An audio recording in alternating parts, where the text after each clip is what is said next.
सरकारी अस्पताल के नवीन भवन निर्माण का कार्य में गति लाने के लिए दुकानदारों ने एसडीएम को सौंपा ज्ञापन। दुकान को शीघ्र पुनः निर्माण करवाना महोदय, उपरोक्त विषय में निवेदन है कि सिविल हॉस्पिटल के पीछे स्थित दुकानों को पुनः निर्माण हेतु दुकानों को तुड़वाने के लिए दिसंबर माह में खाली करवा ली थी एवं ठेकेदार को 15 दिन में तोड़ने का समय देकर दुकान रिक्त करवाई गई थी।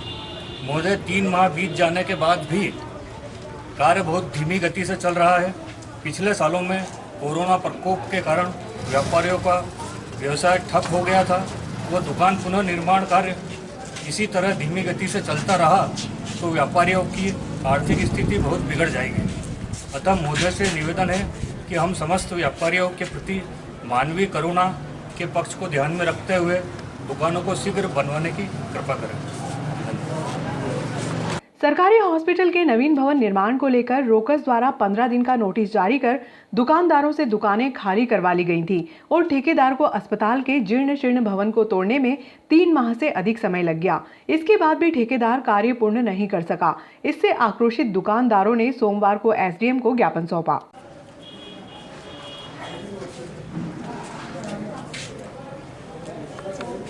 लगभग 7.5 करोड़ रुपए की लागत से निर्मित होने वाले सरकारी अस्पताल के नवीन भवन निर्माण को लेकर रोगी कल्याण समिति द्वारा दुकानदारों को 15 दिन का नोटिस देकर दुकानें खाली करवा ली गईं। नीलामी के दौरान एक स्थानीय ठेकेदार को 15 दिन में अस्पताल के जीर्ण शीर्ण भवन को तोड़ने का ठेका दिया गया। ठेकेदार द्वारा 3 माह में भी कार्य पूरा नहीं किया गया, जिससे दुकानदारों की चिंताएं बढ़ गई। सोमवार को दुकानदारों ने एसडीएम आशुतोष गोस्वामी को ज्ञापन सौंपा, जिसमें सरकारी अस्पताल के नवीन भवन निर्माण में हो रही देरी को लेकर चिंता जताई। दुकानदारों ने बताया कि 3 महीने बाद भी अस्पताल का नक्शा फाइनल नहीं हो सका है, जिससे अस्पताल के नवीन भवन निर्माण में देरी होगी। वर्तमान में दुकानदार अन्य स्थान पर किराए से दुकानें लेकर संचालित कर रहे हैं, जिससे आर्थिक मार वहन करनी पड़ रही है। कोरोना की वजह से व्यापारियों की आर्थिक स्थिति ठीक नहीं है। ज्ञापन के माध्यम से दुकानदारों ने कार्य को गति देने की मांग की है। हॉस्पिटल के पीछे वाले सब व्यापारीगण एसडीएम साहब को ज्ञापन देने आए थे। दुकानों का काम बहुत धीमी गति से चल रहा है। हमको आश्वस्त किया था कि 15 दिन में आपकी दुकानें सब तोड़ के, पूरा हॉस्पिटल तोड़ के नए सिरे से आपको दुकान दी जाएगी और ये प्रक्रिया शीघ्र चलेगी। पर आज 15 दिन हो गए, कुछ काम नहीं चल रहा। सब व्यापारी परेशान हैं। 12-12, 15-15 हज़ार रुपये महीने में दुकानें ले रखी है, उनका किराया नहीं निकल पा रहा है। 2 साल से कोरोना के कारण व्यापार पिटा हुआ है। आज व्यापारी लोग सब परेशान है। इसलिए आज हम एसडीएम साहब को याद दिलाना है कि साहब हमारा थोड़े मानवीय करुणा रख के हमारा निर्णय लिया जाए, बस यही।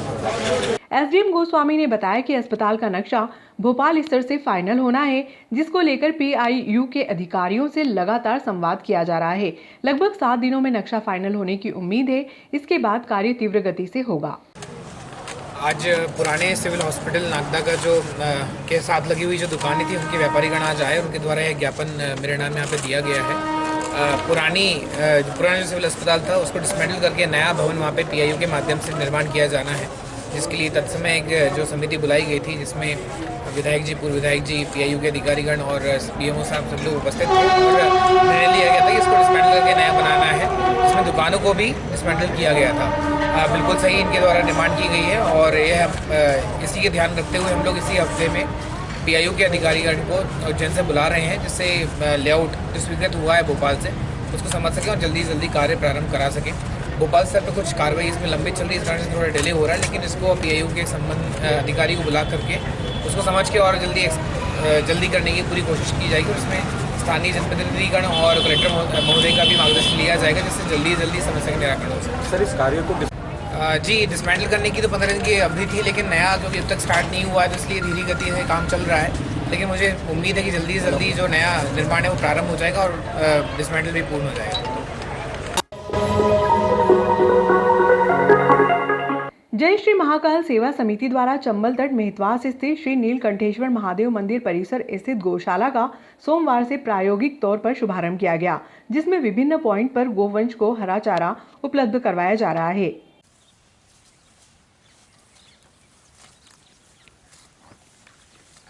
बाबा महाकाल के आशीर्वाद से जो बोला था वो कार्य निःशुल्क गौ सेवा हमने किया।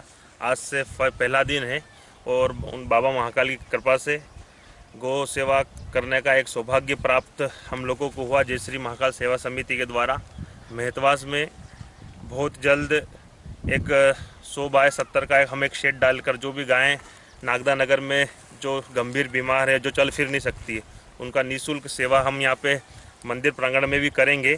और अभी आज से हमने शुभारंभ किया है। आज से जो हमने 7 कटाव का लचका यहाँ पे बोया है, आज से हमने शुरुआत की है, श्री गणेश किया है।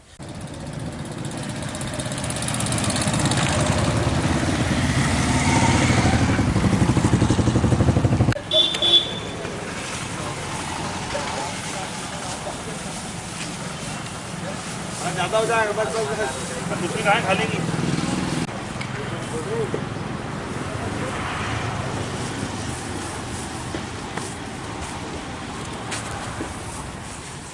चलो सब लोग आ जाओ।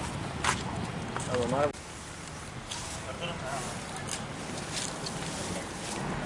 ले।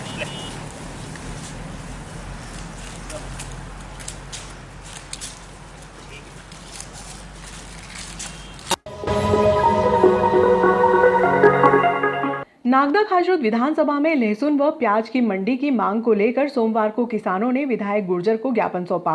विधायक ने मटर फली की तर्ज पर लहसुन की मंडी स्थापित करने का आश्वासन किसानों को दिया।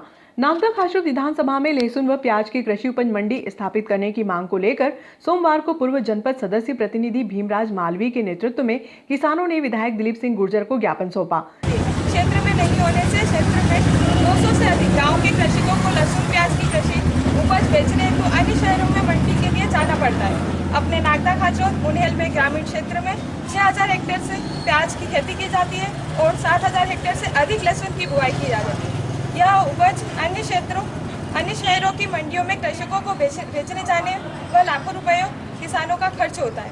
साथ ही 2 से 4 दिन मंडियों में उपज बेचने में लग जाते हैं तथा किसानों के कृषि वाहन मंडियों में रहने से कृषि कार्य में भी विलम्ब होता है एवं उपज लेकर वाहनों में आवागमन दुर्घटना में किसानों की मृत्यु भी हो चुकी है। साथ ही आए दिन कृषि उपज का भाव नहीं मिलने पर किसानों का उपज के खर्च के साथ वाहनों का भी खर्च अधिक होने से लागत भी नहीं निकल पाती। खाचरोद क्षेत्र में मटर फली के रकबे में भी किसान प्याज की खेती करते हैं। साथ ही नागदा खाचरोद उन्हेल के समीप सैकड़ों गाँव होने से खाचरोद में लहसुन प्याज की मंडी की अति आवश्यकता है। कृषि उपज मंडी खाचरोद में लहसुन प्याज की विक्रय होने से नागदा खाचरोद में के शहर की उपज की मूल्य क्रय होने से व्यापार व्यवसाय में प्रगति होगी। माननीय महोदय से अनुरोध है कि लहसुन प्याज कृषि उपज मंडी का चयन करवाकर व्यापारियों को आमंत्रित करवाने का कष्ट करें। ज्ञापन में बताया गया कि नागदा खाचरोद विधानसभा क्षेत्र में 6000 हेक्टेयर प्याज और 7000 हेक्टेयर में लहसुन का उत्पादन होता है। ऐसे में लहसुन व प्याज की मंडी न होने से किसानों को नीमच मंदसौर तक का सफर तय करना पड़ता है। ऐसे में किसानों को 4 से 5 दिन तक घर से दूर रहने के साथ ही आर्थिक मार का सामना भी करना पड़ता है। लंबी दूरी तय करने में कुछ किसान मृत्यु का शिकार भी हो गए। आज क्षेत्र के किसानों द्वारा लहसुन प्याज की कृषि उपज मंडी समिति खाचरोद में देने के खाचरोद में स्थापित करने की मांग की है। निश्चित रूप से हम देखें कि नागदा खाचरोद क्षेत्र में लहसुन और प्याज की अत्यधिक खेती होती है, मटर की अत्यधिक खेती होती है और इनको बेचने के लिए 100 किलोमीटर को मंदसौर जावरा स्थानों पर जाना पड़ता है, जहाँ उन्हें समय की भी बर्बादी होती है और धन की भी बर्बादी होती है। हम चाहते हैं कि हम कृषि उपज मंडी में लहसुन और प्याज की मंडी स्थापित हो, जिस समय क्षेत्र के किसानों को सुविधा मिले। इस समय हम कृषि मंत्री महोदय को और मुख्यमंत्री जी को और साथ साथ आने वाले विधानसभा में इस बात को उठाकर यहाँ पर कृषि मंडी में प्याज लहसुन की खरीदारी भी प्रारंभ कराने का प्रयास करेंगे। Help for you only medical group व लॉयंस क्लब के संयुक्त तत्वाधान में सोमवार को चंबल मार्ग स्थित हुसैनी मदरसे में 68वां निःशुल्क नेत्र परीक्षण व मोतियाबिंद ऑपरेशन शिविर का आयोजन किया गया। शिविर में मुरलीधर कृपा अस्पताल मक्सी के चिकित्सकों ने सेवाएं दी। रहीम मामू को आमंत्रित कर रहा हूं कि वे भी अपनी संस्था के बारे में सभी को अवगत कराएं और जो भी आप सेवा गतिविधि कर रहे हैं सभी को कि आपको विदित है, आज हम 68वां विशाल निःशुल्क नेत्र शिविर आयोजन करते थे। आपको इस शिविर के माध्यम से बताना चाहूँगा कि लायंस क्लब एक ऐसी सामाजिक संस्था है जो वर्षों से नागदा में कम से कम 45 से 47 वर्षों के बीच तक अपनी सामाजिक गतिविधियों में अग्रणी रही है। समय समय पे शैक्षणिक, सामाजिक या अन्य गतिविधियों को हर बार अच्छे लेवल पे करते रही है। सदस्य और अध्यक्ष कमलेश जी और सभी जो लायंस क्लब के यहाँ पर मौजूद व्यक्ति और जिनको भी लायंस क्लब को प्रत्यक्ष अप्रत्यक्ष रूप से सहयोग मिलता है, उन सभी व्यक्तियों को सबसे पहले मैं धन्यवाद देना चाहूँगा कि आपने एक इतने बड़े सामाजिक कार्य का पीड़ा उठाया है और आप ही के नक्शे कदम पे चलते हुए जिस तरह आप सेवा प्रदान कर रहे हैं उसी पथ पर आपसे कई पीछे, लेकिन हमारी एक शुरुआत की है हमने help for you only medical, है ना। हम लायंस क्लब का और help for you only medical society का धन्यवाद करता हूँ कि उन्होंने इस तरीके का एक प्रोग्राम ऑर्गेनाइज करता है जो भी इस आँख की बीमारी से पीड़ित लोग हैं उनसे इसमें उनको मदद मिल सके। और सबसे पहले मैं जो अपना फौज का परिचय बताऊं कि फौज में भी इसी तरीके से मेहनत की जाती है। अध्यक्ष भाई जायसवाल जी, मिर्जा साहब, लाला साहब और यहाँ उपस्थित समस्त साथियों, मेरे आशीर्वाद दाता हूँ। निश्चित ही आज का दिन बहुत शुभ दिन है जब दो संस्थाएं मिलकर इस महत्व कार्यक्रम को यहाँ आयोजित कर रहे हैं। मेरा ऐसा मानना है कि जब दो संस्थाएं मिलती है तो निश्चित ही कार्य ज़्यादा अच्छे होते हैं और एक दूसरे का सहयोग जब बनता है तो निश्चित ही कार्यक्रम में चार चांद लगते हैं। और मुझे बड़ी खुशी है इस चार चांद लगाने को हमारे मुस्लिम भाई एकजुट होकर इस कार्यक्रम को सफल बनाने के लिए एकत्रित हुए हैं। लायंस क्लब का मैं बहुत आभारी हूँ, आज मौका दिया है। भाइयों और हमारे युवा साथियों और बुजुर्ग भाइयों, आज लायंस क्लब के माध्यम से जो काम हो रहे हैं, जैसे जायसवाल जी ने बताया कि हज़ारों की तादाद में हमने लोगों के ऑपरेशन किए हैं और आगे भी ईश्वर चाहे तो हम करते रहेंगे।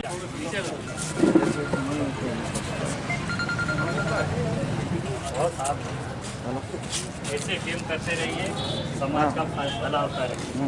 आइए आप इधर आ जाएं, फौजी इधर निकल आओ, इधर आ जाओ।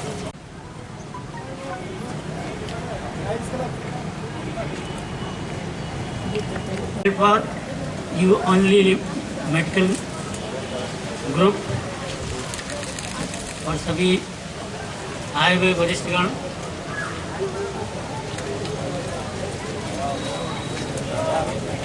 आभार मानता हूँ। मैं आए हुए सभी लोगों का तहे दिल से आभार प्रकट करता हूँ। धन्यवाद।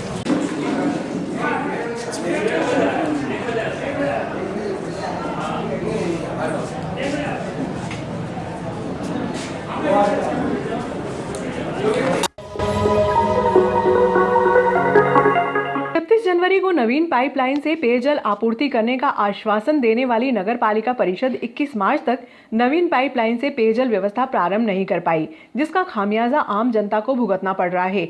जिन लोगों ने नवीन नल कनेक्शन के 2 से 3 वर्ष पूर्व आवेदन कर राशि जमा किए हैं, वे आज अपने आप को ठगा सा महसूस कर रहे हैं और नगर पालिका में कोई भी जिम्मेदार अधिकारी जल आवर्धन योजना के तहत नवीन पाइपलाइन से पेयजल आपूर्ति को लेकर संतोषजनक जवाब नहीं दे पा रहा है। ये आरोप जिला कांग्रेस कार्यकारी अध्यक्ष सुबोध स्वामी ने आज मीडिया के सामने मुख्य नगर पालिका अधिकारी श्री जाट से मुलाकात के दौरान कही। बोलेंगे स्वामी जी हाँ इनको याद है ना, फाइल लेके आ जाते वाले अभी साहब के साइल कराए। तो ये कार्रवाई से मतलब उस पर क्या करा आपने, क्या कार्रवाई क्या हमारी नई चालू है, पुरानी वाली को बंद कर रहे हैं, मुनादी करवा रहे हैं। नहीं तो चालू का नहीं, अभी भी बहुत जगह पानी वो नहीं दे पा रहे हैं। अब कोई उनके घरों में थोड़ी लगाएंगे, नगर पालिका थोड़ी लगाएंगे, मुनादी करा दी। बात नगर पालिका के लगाने की नहीं है, बात ये है कि उस घर में प्रेशर आ रहा है कि नहीं, ये संतुलित कर लिया। गरीब को जितना अधिक से अधिक हो बेनिफिट मिले, हम तो चाहते मिले उनको। हम तो मुनादी भी करा दी है, पेपर में निकलवाया, मीडिया के माध्यम से भी प्रचार किया है। भाई जो जिनको छत की आवश्यकता है, जिनको मकान नहीं है, बिल्कुल अवश्य आवेदन करें तत्काल। जो भी आवेदन आए हमने शासन को भेज भी दिए, कलेक्टर साहब के अनुमोदन करा दें। सर पिछले 2 घंटे से नगर पालिका में डेरा जमा हुए हैं सर, अब क्या मामला है सर? विगत जनवरी माह में हम सभी लोग मुख्य नगर पालिका अधिकारी जाट साहब से मिले थे और साहब ने हमको आश्वस्त करा था कि 31 जनवरी तक नई पाइपलाइन से शहर में जल प्रदाय होना शुरू हो जाएगा। 31 जनवरी का आज 21 मार्च हो गया है, शहर में जल प्रदाय नई पाइपलाइन से नहीं हो रहा। उसी को लेकर आज हम यहाँ पर आए थे, उसके साथ 2-3 अन्य विषय और भी थे। 21 मार्च आज तिथि है और जाट साहब का ये कहना है कि हमने आज ये आदेश निकाला है कि शहर में पूरे संपूर्ण शहर में ये मुनादी कराई जाए कि नई पाइपलाइन को आम नागरिक अपने घरों तक जोड़ ले, क्योंकि 25 मार्च के बाद में पुरानी पाइपलाइन से पानी जल प्रदाय करना वो बंद कर देंगे। मेरा ये प्रश्न था कि क्या आप लोगों ने ये सुनिश्चित कर लिया है कि नई पाइपलाइन से पर्याप्त प्रेशर में आम आदमी को पानी मिलने लग गया, आम नागरिकों को जो हितग्राही है, जो उपभोक्ता, उनको पानी मिलने लग गया है? लेकिन उसका कोई संतोषजनक जवाब सीएमओ साहब के पास नहीं था। उनका कहना था कि मिर्जा जी जाकर देखते हैं, गुप्ता जी देखते हैं। लेकिन मैं आप लोगों से पूछना चाहता हूँ, आप भी मीडिया से है और आप पूरे शहर में दिन भर घूमते हो, और नागरिकों से भी आपके माध्यम से पूछना चाहता हूँ कि क्या कोई अधिकारी, नगर पालिका का अधिकारी, जब पानी जल प्रदाय होता है नई पाइपलाइन से तो क्या देखने आया? आपको सबका जवाब ना मिलेगा। फिर भी हम अगर ये मान भी लें तो मेरा नागरिकों से अनुरोध है कि जिनके घरों में नई पाइपलाइन से पर्याप्त प्रेशर में, पर्याप्त मात्रा में पानी नहीं, पेयजल नहीं आ रहा है, तो उनके पास में ये 2-3 दिन है, वो या तो मुझसे संपर्क कर ले नगर पालिका में, मुख्य नगर पालिका अधिकारी को अपने जो स्थिति है, नल की स्थिति, वो बता दे तो ठेकेदार आके वो दुरुस्त कर देगा। दूसरी बात ये थी कि जगह जगह ठेकेदार ने पूरे शहर में, पूरे वार्डों में गड्ढे खोद दिए नई पाइपलाइन को सुधारने के लिए। उसका जो मेंटेनेंस का काम, गुप्ता जी का ये कहना था कि नगर पालिका करेगी, लेकिन नगर पालिका में जनता का पैसा, हमारा ही पैसा लगेगा। हमारा ये कहना है कि जब नगर पालिका ठेकेदार की गलती के कारण जल प्रदाय बाधित हुआ है तो ठेकेदार ही उस कार्य को करे। अगर वो कार्य नहीं करेगा तो नगर पालिका इसके लिए जिम्मेदार नहीं है। उसको उन्होंने बोला है कि सीएमओ साहब ने कि ठेकेदार द्वारा ही कराया जाएगा।